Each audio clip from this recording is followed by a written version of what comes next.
Hello guys! Welcome to my YouTube channel. Ngayon ay tuturuan ko kayo kung paano mag-download ng Foodpanda. Una, pumunta lang tayo ng ating Google Play Store.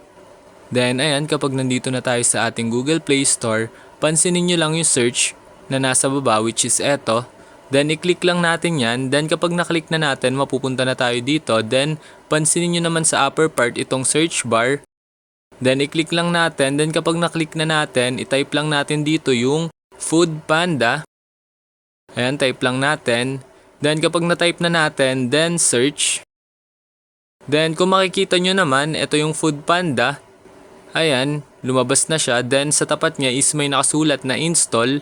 Then i-click lang natin yung install para ma-download or para ma-install ng ating Foodpanda dito sa ating cellphone.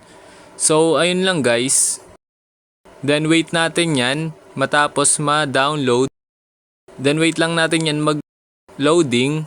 Ayan, kung makikita nyo naman, diretso install na rin siya. Then kung makikita nyo, open na yung nakalagay sa tapat ng ating Foodpanda. Ibig sabihin, na-download or na-install na natin ang ating Foodpanda dito sa ating phone. Ayun lang guys, ganun lang na mga dali mag-download ng Foodpanda dito sa phone. Ayun lang, thanks for watching. Subscribe me for more videos like this. Thank you.